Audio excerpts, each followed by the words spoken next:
এখন শুরু হতে চলেছে দেশের সবচেয়ে বড় মোকদ্দমা আপকি আদালত রজত শর্মার সাথে।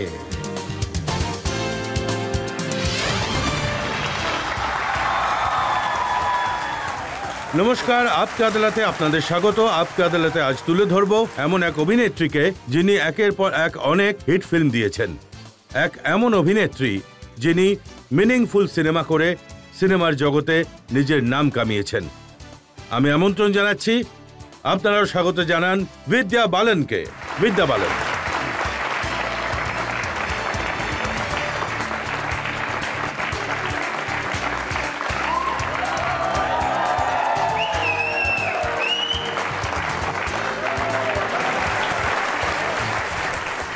তাহলে আপকি আদালতে অভিযুক্ত আছে, জনতাও আছে।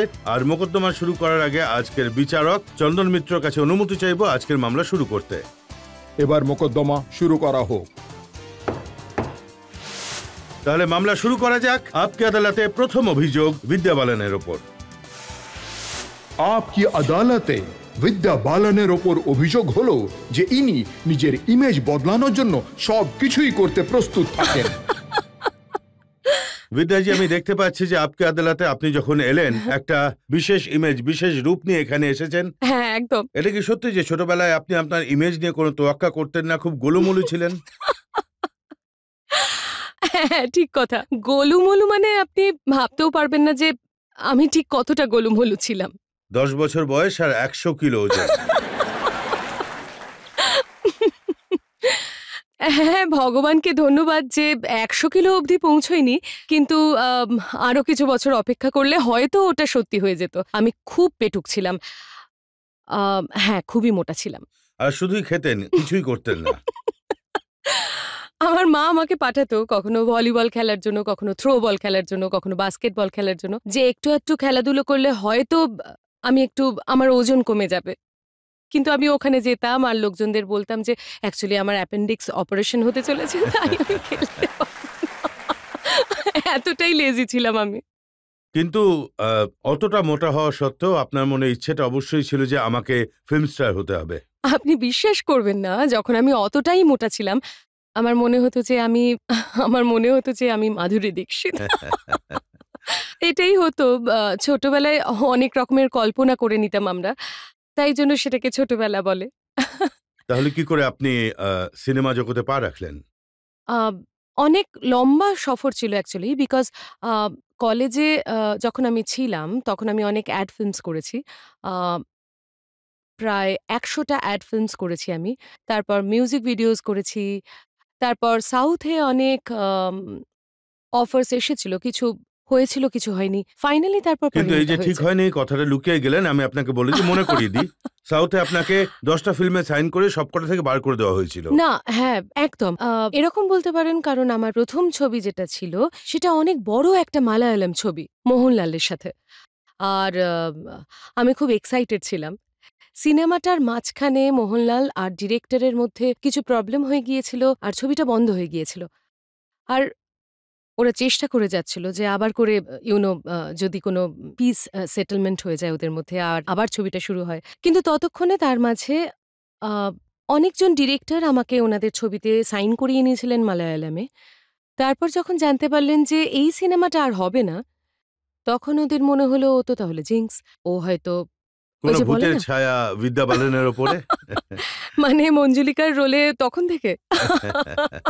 না, I don't know what it was. ওদের মনে হয়েছিল যে আমি হয়তো জিংস, তাই কিছু না বলে সবগুলো প্রজেক্ট থেকে আমাকে বের করে দেওয়া হয়েছিল। আর I was left with nothing. এবার এটা একটা রহস্যের ব্যাপার যে সাউথ ইন্ডিয়ান ফিল্মের জন্য যে জিংস ছিল সে হিন্দিতে প্রথম ছবি করলো আর সেটা হিট হয়ে গেল। হ্যাঁ, আই থিঙ্ক সবই সময়ের খেলা। একটা সময় তো এরকম ছিল যে হিন্দি সিনেমায় সবাই বলতে শুরু করলো যে she is a lucky mascot. তাই আই জাস্ট থিঙ্ক সবই সময়ের খেলা। থ্যাংক গড ওটা চেঞ্জ হয়েছে। কিন্তু পরিণীতাতে আপনি যেটা করেছেন সেটাই আপনার একটা ইমেজ তৈরি হয়েছে একজন বেঙ্গলি সাদাসিধে মেয়ের। আর আপনার কি মনে হয় যে ওই ইমেজটা এমন ভাবে সেটে গেছিল যে ওটাকে ঝেড়ে ফেলতে অসুবিধা হয়েছিল?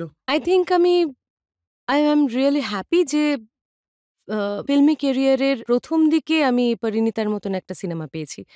আ প্রায় সময় এটাই হয় যে ৫-১০টা ছবি করার পর আপনি পরিণীতার মতন ছবি পান।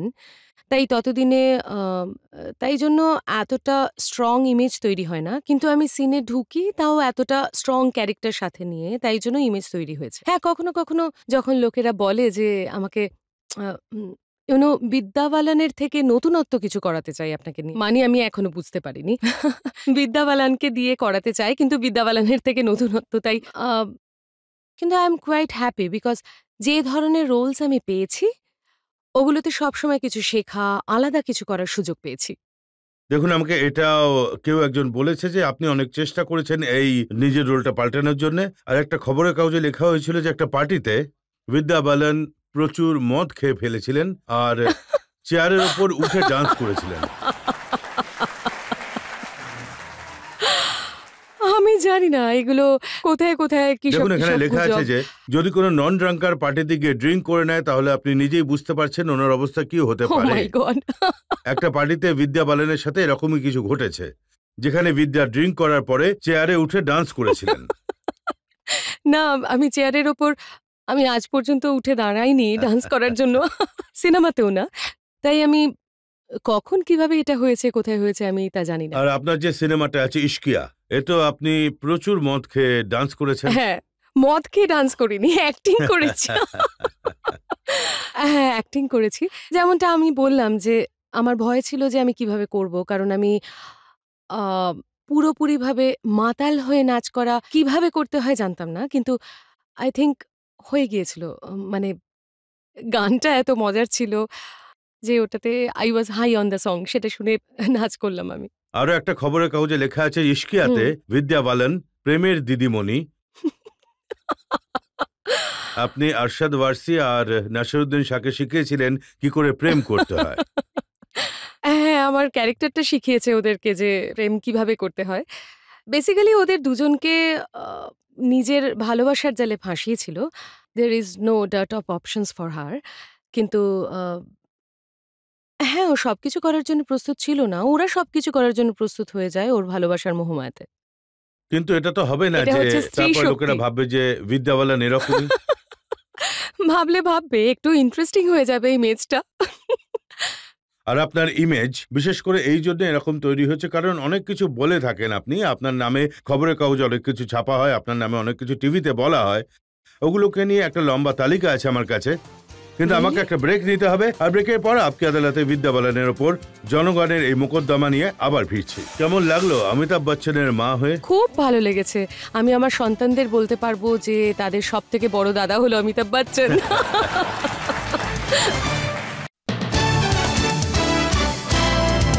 আপকি আদালতে আজ আমরা জনগণের তরফ থেকে মোকদ্দমা চালাচ্ছি, প্রশ্ন করছি, অভিযোগ করছি আমরা বিদ্যা বালানের ওপরে। আপকি আদালতে পরের অভিযোগ।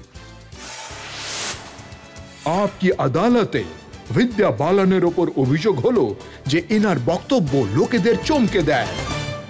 বিদ্যাজি, আপনাকে ওই স্টেটমেন্টটা আমি বলবো যেটা শুনে লোকজনদের শক লাগে, কারেন্ট লাগে, কিন্তু তার আগে আপনাকে আমি অভিনন্দন জানাতে চাই। পায়ের চরিত্রের জন্য আপনি অ্যাওয়ার্ড পেয়েছেন বেস্ট অ্যাক্ট্রেসের। Thank you.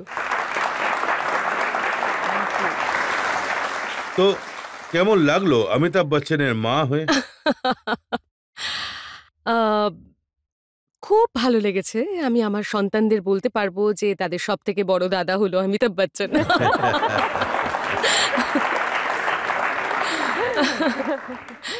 হয়তোবা কেউ এরকম সুযোগ পেয়েছে।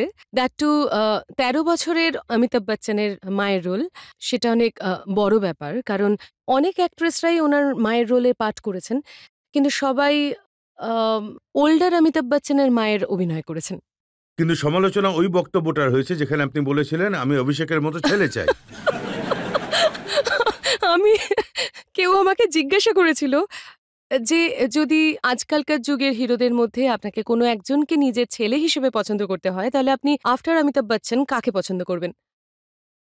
আমি বলেছিলাম স্বাভাবিকভাবে Abhishek because I have seen him interact with mister Bachchan. Shahid Kapoor?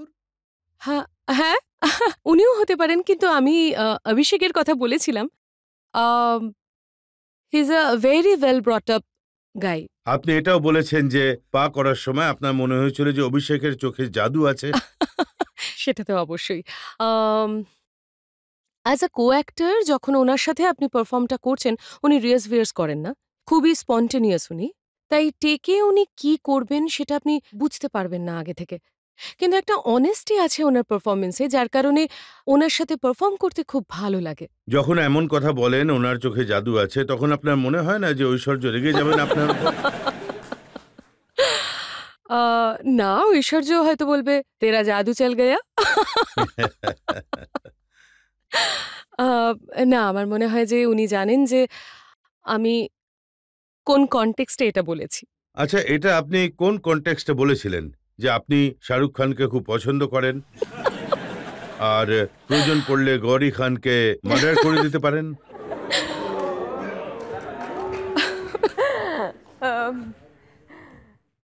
Shahrukh is such a romantic hero. আর আমি ওনার সাথে কাজ করার জন্য হাপিত্তেশ করে বসে আছি।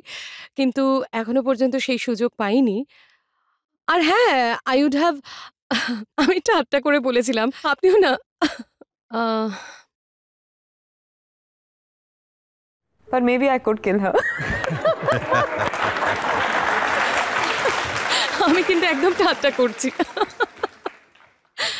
সাধারণত এই ধরনের শকিং স্টেটমেন্ট আপনি বলে থাকেন। আপনি যেমন বলেছেন যে আমি যে কোনো অ্যাক্টরকে কিস করার জন্য প্রস্তুত। আমি কোনোদিন বলিনি। আমি এটা- জানি না এই এটা নিউজটা খবরের কাগজে ছাপা হয়েছে, চাইলে দেখিয়ে দিতে পারি। ওরা তো যা খুশি চেপে দেয় যখন তখন।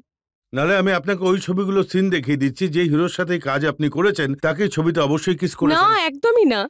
আমি দুবার আমি আপনাকে জিজ্ঞাসা করি, হ্যাঁ। পরিণীতাতে সঞ্জয় দত্তকে, না, একদমই না।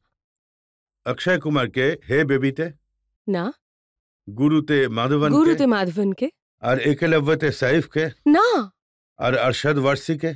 আমি স্বীকার করছি যে মাধবন আর আরশাদের সাথে এই সিনগুলো হয়েছিল। কিন্তু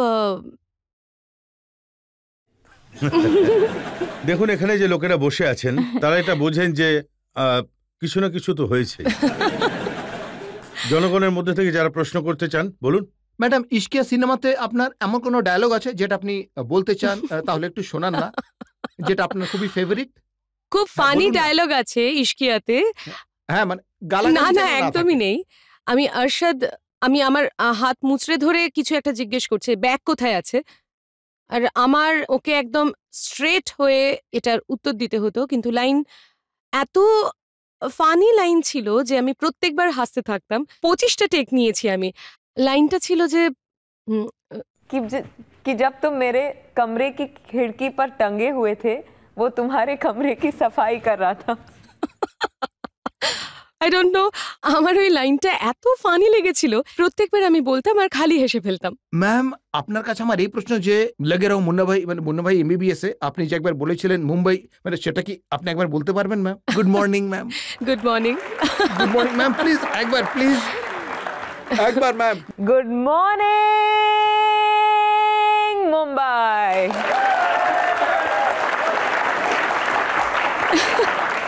থ্যাংক ইউ। কিন্তু আপনার যে শকিং স্টেটমেন্টগুলো আছে সেগুলোর তালিকা কিন্তু অনেক লম্বা। আপনি বলেছেন যে নাসিরুদ্দিন সাহেবের ব্যাপারে, এভরি উমেন্স ড্রিম, প্রত্যেকটা নারীর স্বপ্ন হলো নাসিরুদ্দিন শাহ। রিয়েলি? এমন শক্ট হচ্ছেন শুনে যেন আপনি কিছুই বলেন না, একদম সত্যি বলছি। আমার মনেও নেই যে আমি এরকম কিছু বলে থাকতে পারি। আপনি গুলজার সাহেবের ব্যাপারে বলেছেন যে যদি বয়সের তফাৎ না থাকতো তাহলে আমি ওনাকে বিয়ে করতাম। ওটা আমি অবশ্যই বলেছি যে যদি উনি আমি ওনাকে খুব খুব রেসপেক্ট করি, কিন্তু এত সুন্দর লেখেন উনি যে আমার মনে হয়েছিল যদি আমি ওনার যুগে জন্মগ্রহণ করতাম তাহলে আমি হয়তো ওনাকে বিয়ে করে নিতাম। আপনি যখন এই ধরনের উক্তি করে থাকেন, কখনো গৌরী খানের ব্যাপারে, কখনো গুলজার সাহেবের ব্যাপারে, আমি একজন দুজনের নাম নিতে চাই না ওনাদের ব্যাপারে, তাই সেক্ষেত্রে লোকেদের মনে হয় যে যেন ওনাদের সুখের সংসারে আগুন লাগিয়ে দেবেন। না, না, না। সঞ্জয় দত্তের সাথে পরিণীতা করেছেন, তখন খবরের কাগজে ছেপেছিল ওনার সাথে আপনার চক্কর চলছে। চেপেছিল? চেপেছিল। চক্কর ছিল না? ছিল না, না? একদমই না। সম্পর্ক তো ছিল না। আহ, আমি সঞ্জয় দত্তের সাথে পরিণীতা করার সময় হয়তো ২-৩ বার কথা বলেছি। উনি আমার থেকে এত সিনিয়র, আমি খুব দ্বিধাবোধ করতাম। তাই উম যদি সেরকম কথাই না বলি তাহলে কথাবার্তা এগিয়ে নিয়ে যাব কিভাবে? কিসমত কানেকশন করার সময় আমাদের কিসমত কানেক্ট হয়নি। সেটা যে হয়নি এটা সবাই জানে, হ্যাঁ। কিন্তু কারোর কিসমত কানেকশন ভেঙে গেছে আপনার জন্য? না, না। একদমই না। সমস্ত ফিল্ম ম্যাগাজিনে, নিউজ পেপারে বারবার এটা চেপেছিল যে করিনা কাপুর আর শাহিদ কাপুরের মধ্যে যে ভুল বোঝাবুঝি হয় সেটার কারণ বিদ্যা বালান। ও গড! প্রথম কথা হলো এটা যে এরকম কোনো ঘটনা ঘটেনি। আর দ্বিতীয় কথা হলো এটা যে তৃতীয় কোনো ব্যক্তির কারণে কখনো দুজন মানুষের মধ্যে সম্পর্ক ভেঙে যায় না। ওদের মধ্যে যদি প্রবলেমস হয়ে থাকে, then there is a place for a third person. Third পারসনের কারণে কখনোই একটা ভালো সম্পর্ক ভেঙে যায় না। তাই আমার ওপরে আর এটাতে কোনো সত্যতা একদমই নেই।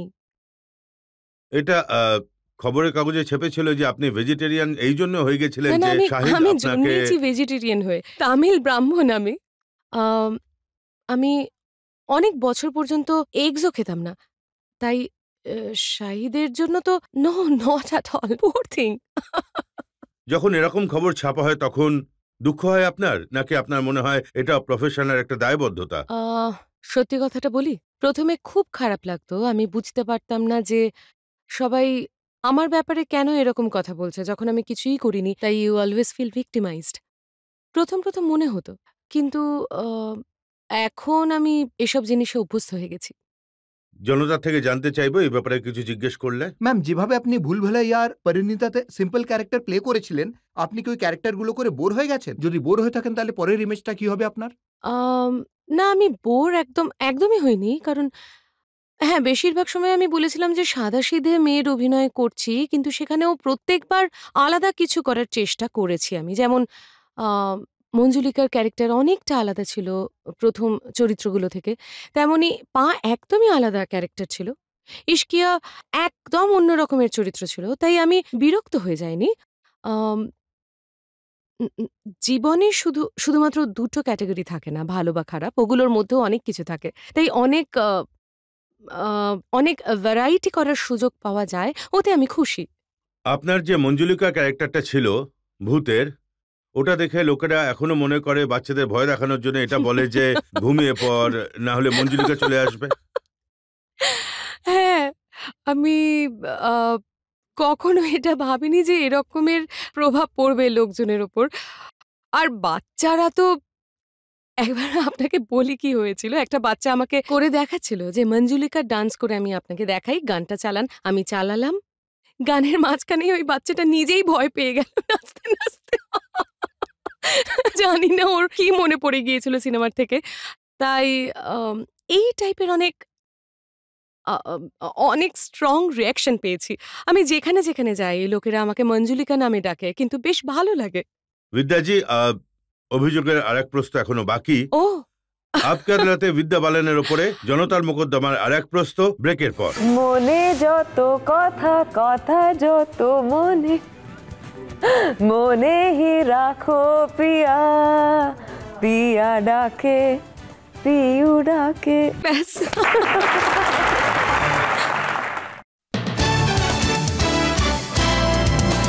আপকে আদালতে আজ কাঠগড়ে উপস্থিত আছেন অ্যাক্ট্রেস বিদ্যা বালান।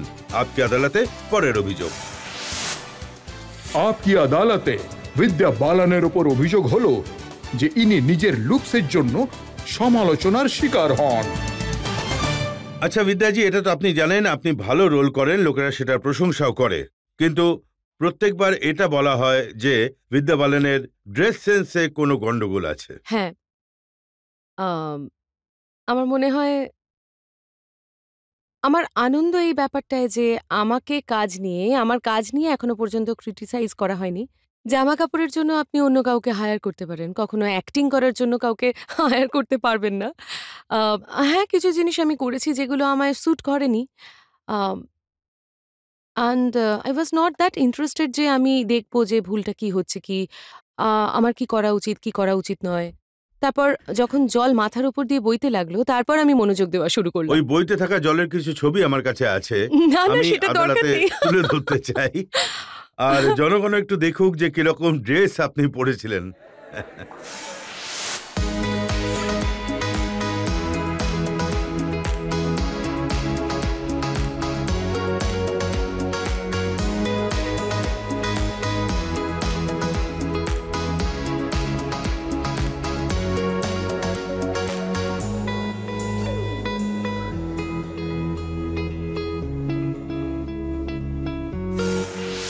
কোথাও কোনো গন্ডগোল তো আছে।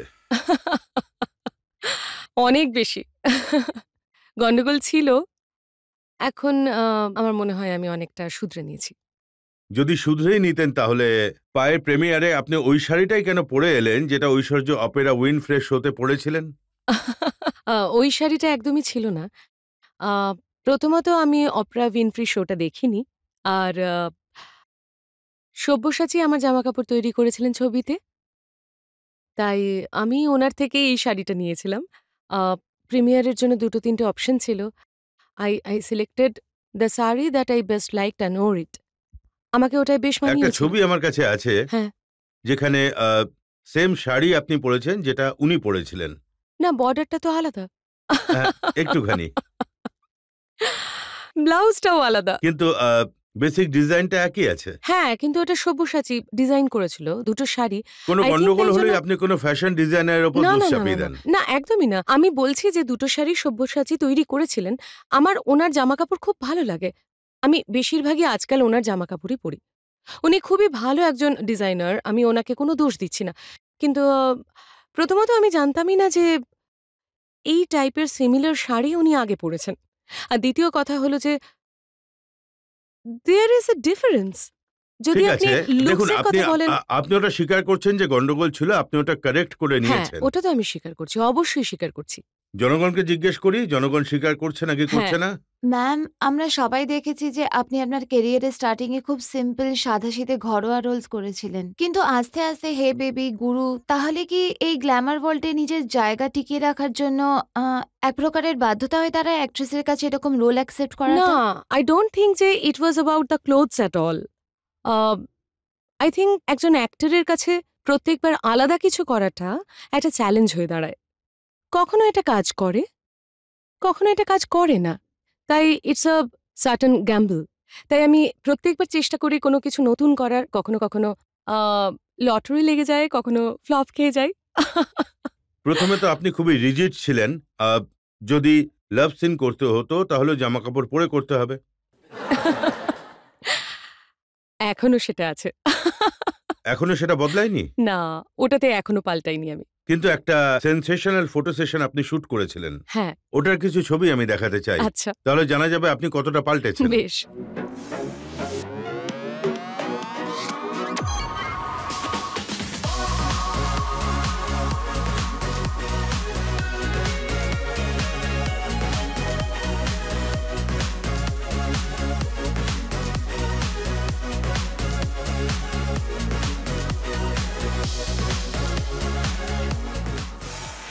সেই বিদ্যা বালান যাকে লোকেরা ভালোবেসেছেন, একটা এমন চরিত্র যেটা ঘরোয়া মহিলার ক্যারেক্টার, যেটা নিয়ে উনি প্রশ্ন করলেন এক্ষুনি। এখন ওই চরিত্রটা ছেড়ে আপনি একটা নতুন ইমেজ ক্রিয়েট করার চেষ্টা করছেন।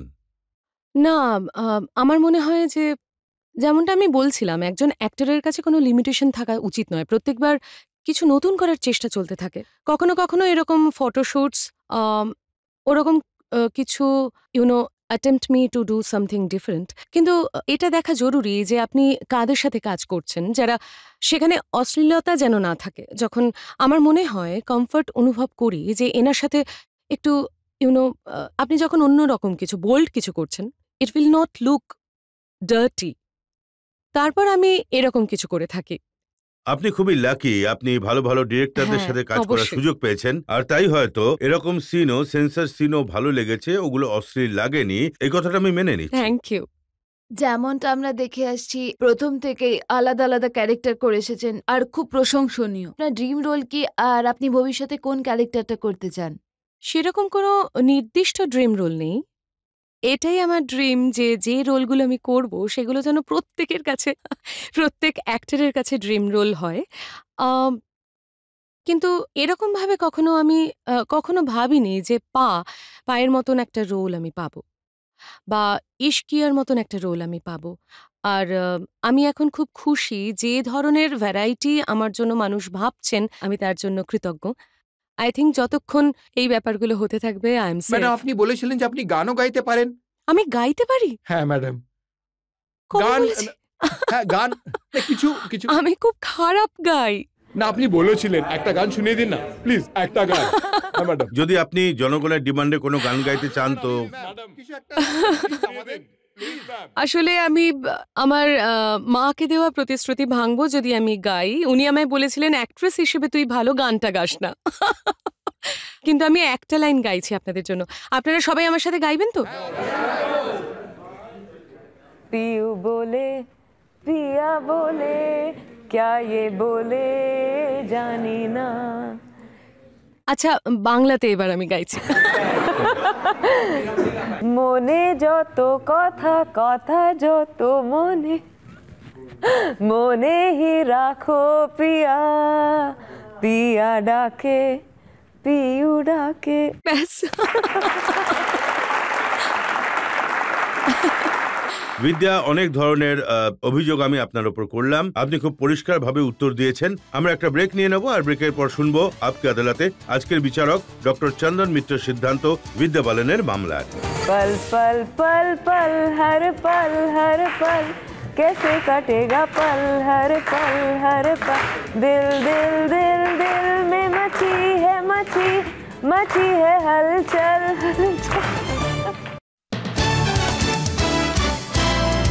Welcome back.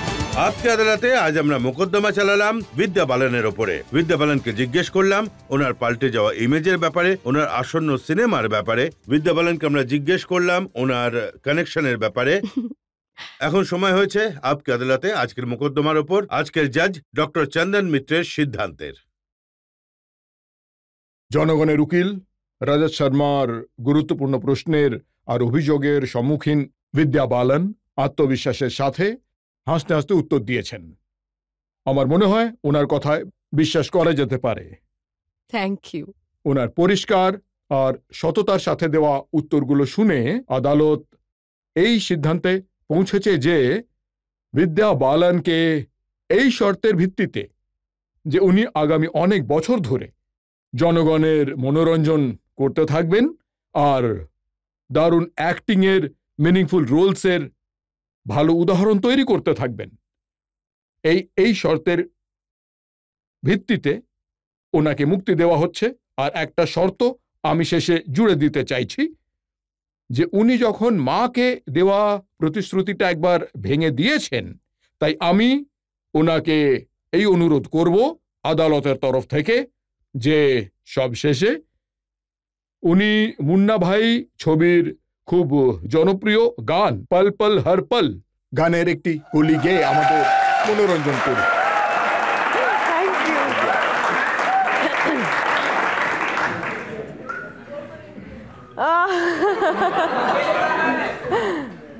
সবাই গাইবেন না?